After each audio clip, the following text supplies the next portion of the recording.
Okay, so here are three tips as to how we can all start to become better at working, not just in the business, but spending time to work on the business. Okay, on the business. Okay, because if we don't do that, okay, it makes it harder to make progress. Okay, so what are these three tips? Okay, first tip broadly, right? I know it's hard. Okay, I know it's hard. I'm a salesperson myself. I'm a solopreneur myself. I know it's hard. But you got to make a commitment to say, okay, maybe let's give this song guy a chance, right? And okay, I'm going to work on setting some time aside weekly. Okay, make a commitment to yourself first. Okay, so what do we set time aside for? Okay, this one, some people know, some people don't know. Okay, I call it sales planning Mondays, week review Fridays. Week review Fridays. So okay, if you're a salesperson, you can probably relate to this. You can't, there are optimal times to reach out to our prospects. There are optimum times. Okay, let's say if you're selling to a B2B company, okay, Mondays are usually the worst to do cold calls, to do outbound. Why? Because we just came back on a long weekend, a weekend. Mondays are time where everyone catches up at 8:30, 8, 9 a.m., maybe to 10 or 11, right? To catch up on the week ahead. It's not a good time to reach people, right? And people are usually busy with meetings. So what can we do with that time? Instead of reaching out, instead of thinking about, what are some messaging follow-up sequences to do, right? Use that for your planning. Use that for planning your cross-selling, upselling. Talk to your insights manager, talk to someone who's done it before, learn from them, execute for the week. Okay, and then every Friday, set aside an hour, minimum an hour, to review what was it that you set your sights on to do. Did you actually do it? What would you wish could have been better? What would you wish could have been better? Just so that next week you can follow up. And we're aiming for 1% improvement a week. 1% improvement a week. Well, some people more ambitious. 1% a day. Right? By the end of the year, 365%. Okay, it's crazy. Okay, so sales planning Mondays, review it on Fridays. For the solopreneurs, it's the same. It's the same thing. Your clients, your corporations that you want to reach out to, it may not be the most optimal to reach out every single day, right? Set time aside on those days that are not so optimal. Plan for how you're going to work within the business. And then similarly, do a review by the end of the week. Okay, that's tip number one. Number two, okay, outsource everything else that you are not good at, that you shouldn't be spending your time on. Solopreneurs, please focus on your strengths, which is actually the next tip. But the concluding advice that I gave to my solopreneur friend was that, I told him that, look, this whole project that I'm working on, this selling with song, I'm outsourcing it. I'm not the one doing the video production. Shout out to another Mark there. Okay, outsource it. He was losing sleep trying to learn social media, the intricacies of how to get views, posting content that resonates, so on and so forth, right? He was literally losing sleep, and it was taking him away from what he did best.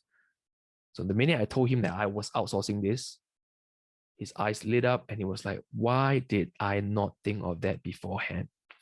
Okay, and I think he started his process of outsourcing, and he just messaged me. A couple of days ago, telling me, "Dude, I'm finally sleeping, and maybe the next catch up would be on looking for freelancers and outsourcing." Okay, solopreneurs, please outsource things that you shouldn't be doing. Basically, things that will keep your business afloat, especially if you're a solopreneur. Okay, for salespeople, you're like, song bullshit. How can I outsource whatever things that I'm supposed to do, right? I'm supposed to do everything. Okay, wrong. There are things that you can outsource. Who are some people that have done and succeeded in certain parts of the sales process that you haven't? Okay, who are certain project managers? insights managers that you've worked with or you know of that have done certain projects with certain clients that you are trying to target and you are targeting, right? I'm not telling you to outsource the whole thing to them, but talk to them, be friends with them, learn from them. You don't have to be the one learning from scratch and executing. Build a rapport, learn internally with your colleagues, and know who are the people that you can learn, outsource some of the learning from slowly. Okay. And then maybe you find some angels that are willing to help you with, I don't know, the CRM, things like that. So for me, right, I made friends with, when I was doing B2B selling, uh, I made friends with the insights manager and even my director, right?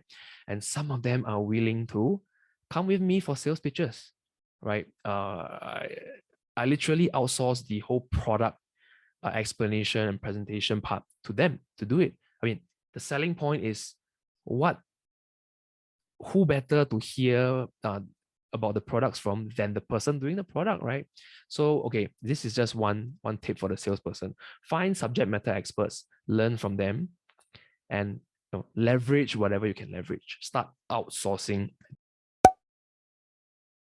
these things. Okay, and the last thing here, please, okay, sales solopreneurs, you need to dedicate most of your time on your strengths. Without that, there is no business. If you are the one driving revenue, without you, there is no business. So find out your strengths. What is it that got your business started and keeping it afloat? Chances are those are some of your strengths, and outsource everything else. Very simple. Please get better sleep at night. You might not be getting a lot of sleep, but get better sleep. Okay, outsource and dedicate most of your time on your strengths. For the salespeople, similarly, right? Uh, very few salespeople out there are end to end. Surely you are better. Some people are better at lead generation. Some people are better at qualifying, and some people are better at, I don't know, closing. Right? You know yourself. Okay, I am better at qualifying. So you talk about some of the qualification metrics like BANT, MEDIC, GPC, right? I'm familiar with them and I practice it a lot. And I love to have, discovery calls.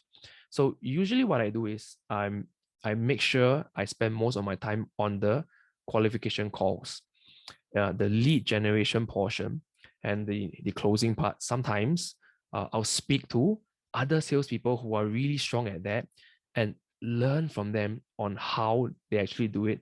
Sometimes you may even involve them at some portions of it, of the sales call, if possible, and you can split the commissions later on, right? If the environment allows, and that allows you to do two things, right? You can not only learn from them, okay, you can actually directly experience how they do it while you spend most of your time on some of your strengths. And for me, it's qualifying calls. And I can guarantee you, right, when you put all three tips together, okay, you literally, okay, sales planning Mondays, review Fridays, okay, that's already taking you setting time aside to work on your business. Okay, you outsource things so that you have more time to work on your business, okay, freeing you time. And when you dedicate most of your time on your strengths, right, you are maximizing whatever time you have left, freeing you up more time to work on your business of selling and on your business as a solopreneur.